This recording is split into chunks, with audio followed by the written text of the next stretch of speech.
Olá, meus caros, estamos aqui para mais um momento da pregação. Vamos lá, capítulo 1, versículo 5 de 1 São João. A primeira epístola do apóstolo São João, não é de São João o Evangelista, mas sim da primeira epístola, capítulo 1, versículo 5, que nos diz o seguinte: é essa a mensagem que dele ouvimos, e vos anunciamos que Deus é luz, e não há nele trevas nenhumas. Se dissermos que temos comunhão com ele e andarmos em trevas, mentimos e não praticamos a verdade.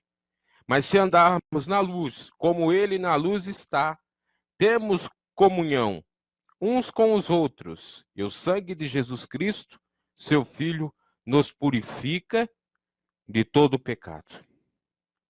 Então nós temos aí a mensagem revelando que Deus é a luz, ou que Deus é luz. Jesus disse outrora que ele era a luz do mundo.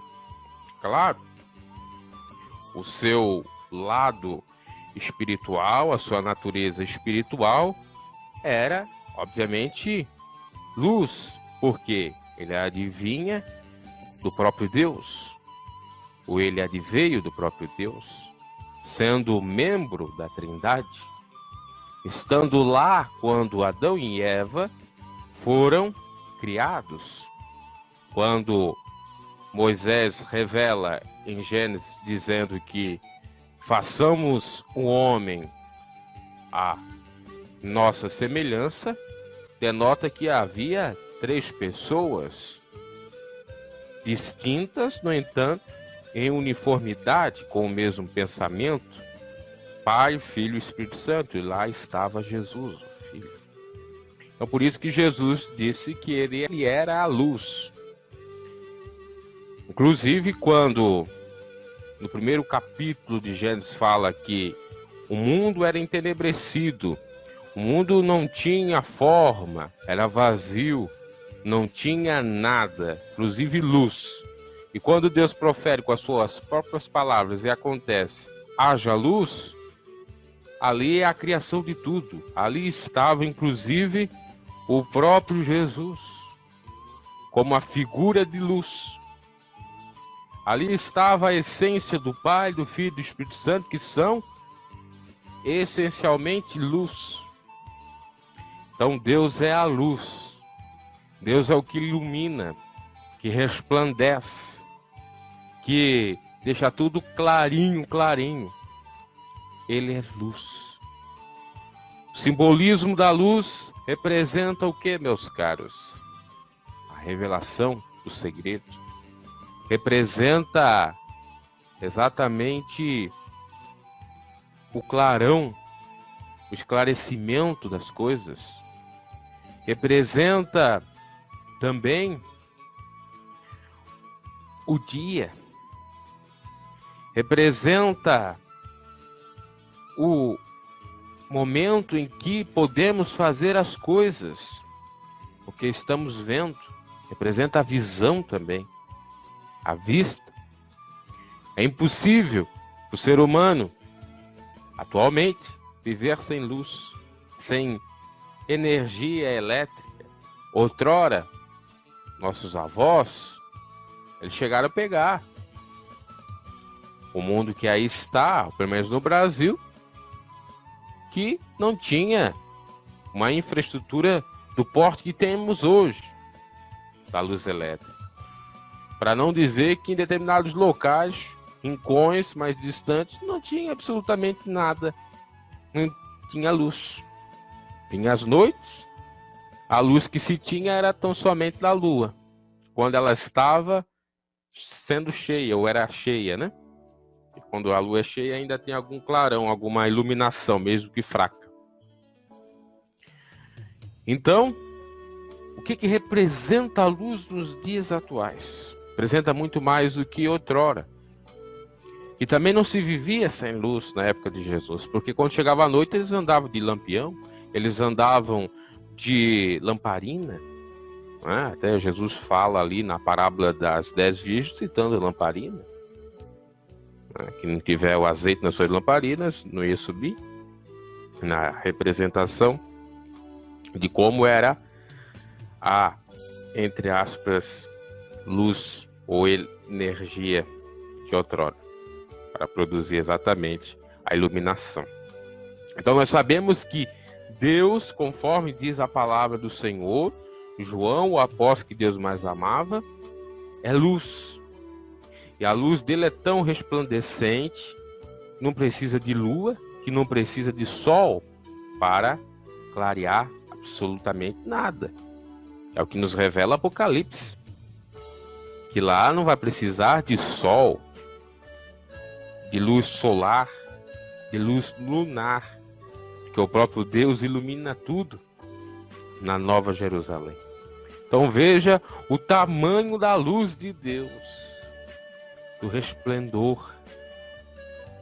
Chega ao ponto de nos cegar, chega ao ponto de nos consumir. Isso é Deus. Lembramos da passagem de Moisés, que ele pediu ao Senhor para ver o seu rosto, mas Deus deu um porém, disse que não podia. Por que não podia? Porque a sua glória, que é sinônimo de luz, o seu resplendor, seu corpo espiritual, era tão puro, tão santo, tão, digamos assim, enorme, impactante, que os nossos corpos não são capazes de aguentar, de suportar essa glória. Por isso que Moisés não viu o Senhor, viu apenas uma sombra. Então, meus caros, nós estamos diante de Deus, que a palavra do Senhor está dizendo que é luz, e que em outras passagens vai dizer que Deus é o Pai das luzes. E se nós estamos em Deus, que é Pai, nós devemos ser luzes. Se nós realmente temos Deus como Pai, nós temos que ser luz. Tem aquele ditado que diz: filhinho de peixe, peixinho é. Se nós somos filhos de Deus, que é luz, logo por conseguinte, nós somos luzes, ou devemos ser luzes. Porque é uma incongruência, é uma incoerência. Deus é luz e eu ser trevas, ou não ter luz, viver na escuridão. A palavra do Senhor fala que para nós termos Deus como Pai, é necessário aceitar Jesus Cristo, que é por conseguinte luz, como eu já disse, a luz do mundo. Que ninguém vai ao Pai senão por Cristo, ou ninguém vem ao Pai senão por Cristo, exatamente isso que Jesus disse. Muito bem. Você já aceitou a Cristo? Ah, aceitei. Ok. Aceitou de lábios ou de coração? Não, aceitei de coração. Você exerce as obras de quem aceita Jesus de coração? Que é o amor. Amar ao próximo como a si mesmo, e a Deus sobre todas as coisas? Não, eu faço isso. Mas como que a sua aparência revela justamente o contrário? Jesus nos disse que pelos frutos conheceremos as árvores. E nós estamos aí notando que você ou eu, qualquer um, não está demonstrando de fato que está na luz, ou que aceitou a Jesus, ou que está fazendo as obras de quem de fato abraçou a Jesus, aceitou, é uma nova criatura, tem fé. É o que São João está tentando nos passar aqui, meus caros. Essa mensagem que dele ouvimos. Por que nós ouvimos? Por que eles ouviram? Pelo fato de que João viveu com Jesus, era discípulo de Jesus, aquilo que Jesus mais amava. E então, tivemos a incumbência de anunciar, e anunciamos que Deus é luz, é luz. E não há nele trevas alguma, ou seja, não há pecado, porque o simbolismo agora das trevas é o oposto da luz. Se a luz representa esplendor, revelação, se a luz representa coisas boas, se a luz representa bênçãos, milagres, sinais, maravilha, vida eterna, etc., as trevas é totalmente oposto a tudo isso. As trevas representam aquilo que está lá descrito em Gênesis, que a terra era sem forma, vazia, trevas. Ou seja, um nada absoluto, um nada infinito, um, entre aspas, niilismo, que é a doutrina que tem como conceito o nada absoluto. Do nada vimos, nada somos e pro nada nós vamos. Quem está em trevas é exatamente de acordo com essa concepção filosófica pregada por Friedrich Nietzsche, que era, se eu for analisar, filho de pais cristãos, mas que se revoltou e começou a pregar contra alguns dogmas, e não só dogmas, contra a própria palavra do Senhor. Destino dele, se ele se arrependeu depois ou não, Deus é quem sabe. Salvação é a Deus pertence, não a nós. Nos cabe julgar isso. Agora, o que ele falou é inconcebível no Evangelho, né? Porque nós não viemos do nada. Viemos do nada, Deus é nada? Não, nós viemos de Deus, né? Nós fazemos algo aqui para Deus, temos essa missão. Nós somos de Deus e voltamos para Deus. Ou realmente somos totalmente de Deus. Diferente do pensamento, como já falei. Então, as trevas representam pecado, representa maldições, representa pensamentos negativos, representa Satanás, seus adeptos, tudo que é de ruim. Por isso que em Deus não pode haver trevas, porque ele não tem nada de ruim. Ainda que nós pensamos, poxa, Deus agiu de uma maneira ruim, equivocada, mas não foi. Porque era necessário, entre aspas, o mal necessário. Deus matou, Deus pelejou. Mas tudo da lucidez de Deus, que provém da luz. Diferente das trevas, porque as trevas, ela prega um conceito de que tudo vale. Faça o que tu queres, quer dizer tudo da lei. Uma mensagem pregada aí no início do século XIX pelo Aleister Crowley, mago, e tantos outros que se apartaram da essência do Evangelho, da luz de Cristo, do Espírito de Deus. Alguns exemplos, né? Se nós formos procurar na história, vamos encontrar muito mais. E até mesmo chegando exatamente na época de Cristo, antes de Cristo. O que nós temos que entender, meus caros, que não há associação entre as trevas e a luz. Que a luz representa uma coisa e que as trevas outras. Que luz e trevas é como água e óleo, não se misturam. Não tem comunhão.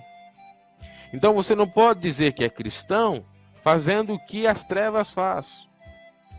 Ou os representantes das trevas fazem. E tampouco você pode ser da luz fazendo o oposto, o que os representantes da luz fazem. A questão é essa, a equação é esta. É simples, mas na prática complica-se, porque existe muito subjetivismo, né?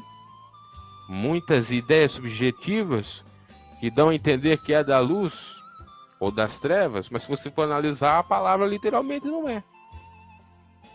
O que estou dizendo?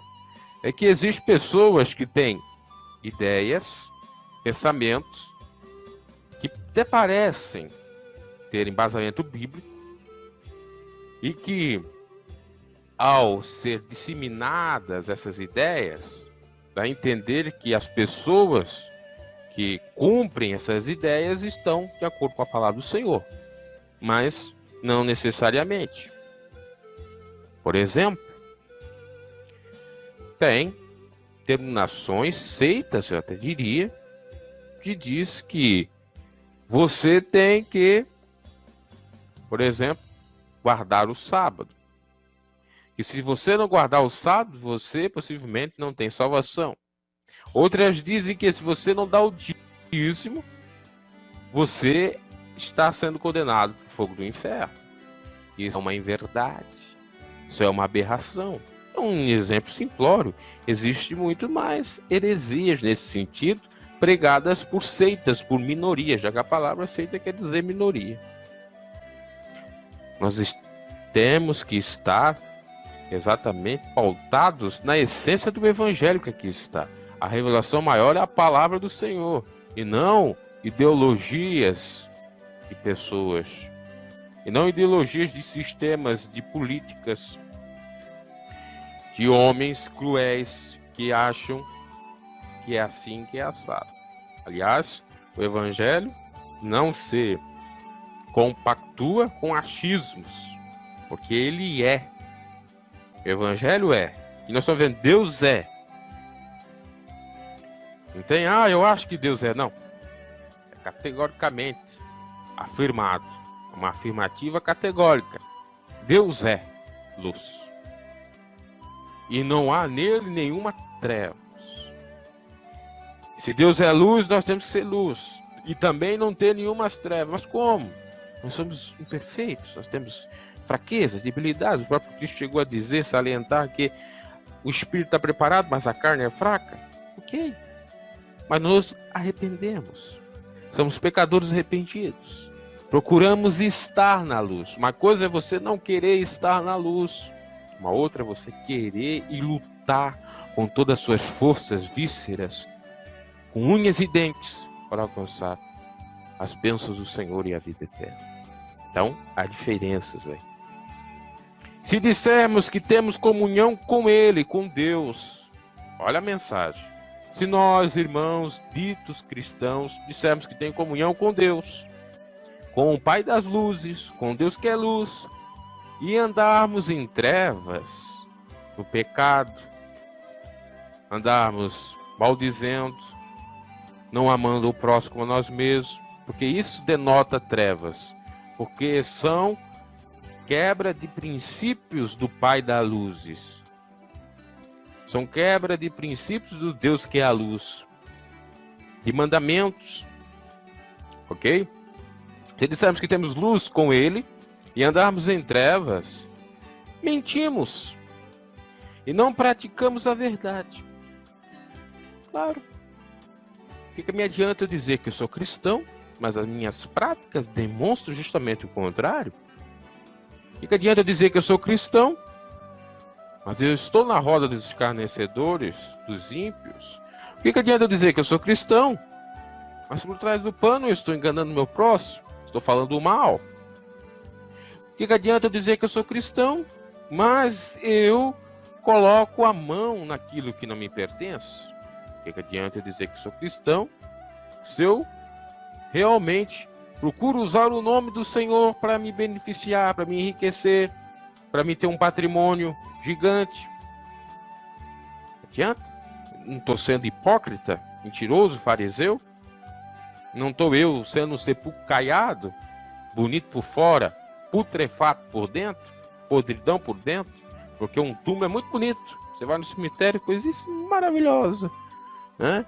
Você vê aqueles túmulos, aqueles mausoléus, tudo bem bonitinho, mármore, e tem aqueles que até fazem de ouro, né? Tem até prédios, enfim. Se você for analisar e procurar pesquisando na internet, você encontra cemitérios assim de gente rica, maravilhoso. Mas o que tem ali? Se não ossos secos, se não podridão, se não pó, se não cinza. E assim é aquele que não exerce genuinamente o evangelho, a boa nova, que é Jesus, que é amar a Deus sobre todas as coisas, ao próximo como si mesmo. Sempre repito isso, sempre toco nessa tecla, porque é o evangelho. Então, se dissermos que temos comunhão com Ele, com Deus, e andarmos em trevas, mentimos e não praticamos a verdade. Somos mentirosos. E os mentirosos, ou hipócritas, não herdarão o reino dos céus, porque a palavra de Deus é bem clara. Todo aquele que comete e ama a mentira ficará de fora. Veja que quão grave é isso. A hipocrisia está ligada com exatamente mentira. A dissimulação, mentira. O se fantasiar, ou ter 2, 3, 4 caras ou personalidades, denota mentira. É claro que eu não estou falando de pessoas que têm problema psíquico. A bipolaridade é um problema. É uma psicopatia que deve ser tratada. Eu não estou falando disso. Estou falando no campo espiritual. No campo espiritual a gente tem que ser uma pessoa só. E estou falando de pessoas lúcidas, com pessoas que não têm nenhuma debilidade. E a palavra está falando, eu falo eu, mas a voz é minha, mas a palavra é do Senhor. Ela está falando nesse sentido. Então você pratica a verdade? Pratica. Então você não anda nas trevas. Se você pratica a verdade, você não mente. Muito menos, ou tão pouco, anda em tiniebras, como diz os espanhóis, pecando, na escuridão, vagueando na escuridão, do príncipe das trevas, que é Satanás, fazendo tudo que é mais de insano, perverso, fazendo as obras da carne, que são condenadas à luz da palavra do Senhor. Devemos fazer os frutos do Espírito. Mas se andarmos na luz, como Ele, Deus, na luz está, temos sim claramente comunhão um com os outros. E aqui revela um ponto crucial, nevrálgico, central, principal, que é a representação da luz, exatamente, em amar a Deus sobre todas as coisas e ao próximo a ti mesmo. Quando nós estamos na luz, nós fazemos isso. Porque eu não posso dizer que eu sou da luz dizendo que eu amo ao Senhor, mas eu detesto meu próximo. Eu tenho que ter comunhão um com os outros. Mas que tipo de comunhão é essa? É qualquer uma? Não. Eu tenho que ter comunhão com pessoas que compactuam da mesma doutrina do Senhor. Porque não adianta dizer, eu sou de Deus, porque eu ando com todos, eu amo todos, eu tenho comunhão com os outros. Mas não é esses outros, qualquer um. Porque a palavra de Deus nos diz para nos afastar das más conversações, porque elas corrompem os bons costumes. Então a palavra de Deus está se distorcendo, está sendo contraditória? Não. Aqui está falando de irmãos, de família de Cristo. Porque se eu estou em Cristo, se eu estou em Deus, eu tenho comunhão com Cristo, eu tenho comunhão com meus irmãos, que de fato assim são, e eu amo a Deus sobre todas as coisas. Por isso que eu não posso, de forma alguma, semear contenda em meio dos irmãos, que é uma prática abominável por Deus. Eu não posso, de maneira alguma, enganar o meu irmão. Eu tenho que dar também, como incumbência, missão, bom testemunho para os que estão de fora. Agora, não quer dizer que eu tenho que ter comunhão com eles. Comunhão está ligado a algo mais, a intimidade. Intimidade a gente só tem com pessoas que têm a mesma doutrina, a mesma fé, a mesma concepção do Evangelho. E que se entregaram a Cristo de fato para amar a Deus sobre todas as coisas, é o próximo aqui mesmo. Até mesmo na congregação, né? Quem frequenta as congregações aí de denominações ditas evangélicas, ali mesmo pode haver pessoas que não são cristãs, são iníquas. Judas estava no meio da cristandade. Quem era Judas? Aí você vai ter comunhão com Judas, pode até ter, mas assim ser de uma maneira simbólica, não tão compenetrada, porque senão você vai se prejudicar. Imagina se os apóstolos tivessem muita intimidade com Judas, eles iam se corromper, eles iam fazer a mesma coisa que Judas fazia, pegar as moedas, colocar dentro do bolso, se preocupar com as ofertas, com as doações que eles ganhavam, e não com as almas. Eles iriam estar juntos para entregar a Cristo. Então veja que todo cuidado é pouco, até mesmo dentro de um sistema religioso, denominacional, ou de acordo com a irmandade que representa todos que se dizem cristãos. A gente tem que tomar muito cuidado, porque o Cristo disse: olha, não acreditais naquele que diz que Cristo está aqui, que eu estou ali ou acolá, não creais em todo espírito. Não é nesse sentido. Por isso que a gente tem que trazer, então, o que está escrito aqui, com as exceções à regra. Porque senão, meu Deus, eu estou pecando porque eu não estou amando o próximo. Não. Você está amando o próximo, só que você está fazendo exatamente o que é o amor. Não folga com a justiça, mas com a verdade, que não busca seus próprios interesses. E que, se possível, se afasta do erro e de quem aparenta ser uma pessoa errada ou está fazendo coisas erradas, porque é para fugir da aparência do mal. Tá? Mas se andarmos na luz como Ele na luz está, nós andamos no caminho certo, o caminho de paz, o caminho de santidade, um caminho de realmente se abster das coisas desse mundo, fora do pecado, de fazermos doações, de ajudar aqueles e aquelas que estão necessitados e tantas outras coisas mais, nós temos da parte do Senhor, obviamente, a luz está sobre nós, brilha sobre nós. Então é nesse sentido, meus caros. Se andarmos na luz, como Ele na luz está, temos comunhão com os outros, mas esse um com os outros são irmãos de fato. Não são irmãos de meia patata. São irmãos que pertencem à família de Cristo, que estão combatendo o mesmo combate, que estão, de fato, lutando pela mesma causa. Porque se não houver união, harmonia, como que vai andar isso? Se ambos não estiverem de acordo, como que vão estar juntos?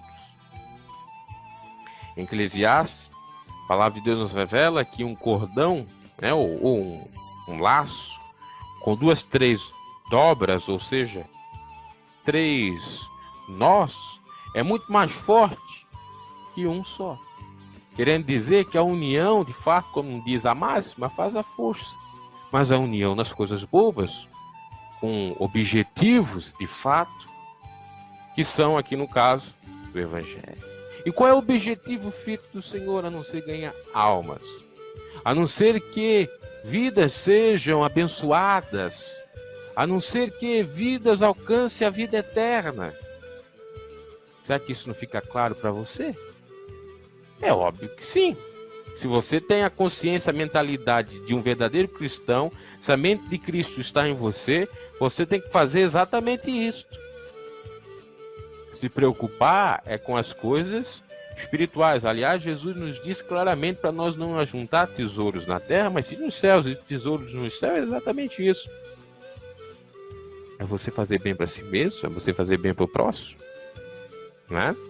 Às vezes necessário bem material, simplesmente um diálogo, um ombro amigo, uma ajuda. Né?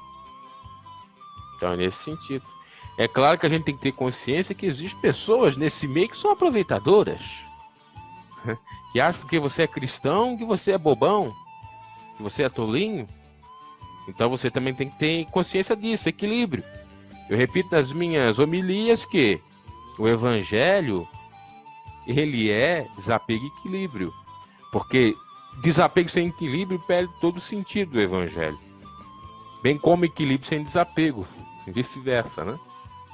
É necessário equilíbrio. Não seja demasiadamente justo, nem ímpio, demasiadamente sábio, nem louco. É o que Salomão nos fala em Eclesiastes. Então, temos também precaução nesse sentido, né? Que não, agora eu tenho que fazer o bem para todos. Mas espera aí. Tem consciência. Jesus não fez o bem para todos. Ah, como que Jesus não fez? Não fez. Jesus foi bem, ou fez bem, ou ajudou aqueles que estavam servindo de cambistas na casa do Senhor, no templo de Deus. Ele deixou lá, foi conivente com os pecados. Jesus foi conivente com as práticas ilícitas de Herodes. Foi? Ele não chamou Herodes de raposa? E chamar de raposa é a mesma coisa que nos dias odiaram chamar de vagabundo, sem vergonha, safado. Porque há um simbolismo da raposa, né? Pessoa sórdida, pessoa imunda, pessoa realmente sem escrúpulos. Jesus, ele não pregou duro para os seus discípulos? Ele não disse que eles tinham pouca fé? Ele não pregou tão forte que Pedro chegou a dizer: não, mas quem vai aguentar esse discurso tão rude, tão ríspido? Jesus disse: olha, vai com eles. Quer dizer, Jesus não estava nem aí, entre aspas, né? Claro, tem um contexto. Foi uma maneira retoricamente de falar, né? Uma figura de linguagem, obviamente. Vai com eles para provar Pedro. Vai com eles. Não precisa de vocês. Pedro: não, mestre, só tem palavra de vida eterna. Se Jesus tem palavra de vida eterna, então seguimos ele. E seguir Jesus é equilíbrio e desapego, como já disse. E é você amar quem deve ser amado. E é você estar em comunhão com quem deve estar em comunhão. Você vai ter comunhão com as trevas. Você vai ter comunhão com os filhos de Belial, né? Como o apóstolo Paulo fala lá em Coríntios. Você vai ter comunhão com a injustiça.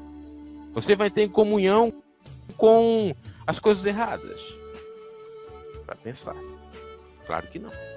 Mas se andarmos na luz e com ele na luz está, com ele na luz estamos ou estamos, temos comunhão um com os outros, e o sangue de Jesus Cristo, vertido lá na cruz do Calvário, aquele sacrifício vicário, do Cordeiro que tira o pecado do mundo, um simbolismo. Toda a festa da Páscoa tinha que matar um cordeiro para, de fato, expiação dos pecados. Esse sangue vertido lá, que melhor dizendo, não descumpre, mas que cumpre total toda a lei cerimonial e encerra ela, esse sangue nos purifica de todo o pecado. O sangue de Jesus. Então aprendemos aqui que é necessário sermos da luz, porque Deus é da luz. E nele não há nenhuma treva. E se nele não há trevas, nós tampouco podemos ter trevas. E a trevas é, em contrapartida, diferente da luz, simbolizando o pecado, a luz simbolizando exatamente a obediência, as trevas simbolizando a maldição, a luz, a bênção, as trevas simbolizando o pecado, a luz, de fato, simbolizando a bênção por obedecermos o Senhor, as trevas representando o inferno, Satanás, seus adeptos, o príncipe das trevas, e a luz representando o príncipe da paz, representando a vida eterna, representando tudo que há de bom da parte do Senhor. E se temos comunhão, portanto, com Deus, que é a luz, devemos ser a luz, não temos trevas, porque se temos, estamos mentindo, estamos andando de uma maneira hipócrita. E se andamos na luz, e estamos de fato com a luz, nós também amamos o nosso próximo. Porque você diz que não ama o seu próximo e ama a Deus, você está equivocado, você nem ama a Deus, que primeiro tem que passar pelo amor aqui ao próximo, a si mesmo, ao próximo, pois ao Senhor. O amor a si, no sentido de zelo, não de narcisismo ou egocentrismo, né? É bom dizer isto. Amar ao próximo e a Deus. Essa tríade, nesse tripé, vamos colocar assim, que você tem que fazer. Fazendo isso, com certeza, a bênção e a salvação está na sua vida. O sangue de Cristo vai lhe purificar dos mais terríveis pecados. Porque isso denota arrependimento. Quando a pessoa se arrepende, ela de fato passa a praticar as obras da luz. Passa, de fato, ser a luz. E sendo a luz, ela ama o seu próximo. Sendo a luz, ela ama a Deus. É claro, né? Que Deus os abençoe. Fale mais ao vosso coração para você ser luz, para nós sermos luzes. Porque essa palavra me serve para mim, serve para todos, né? Até a próxima. Deus os Quando você em Deus deposita sua fé,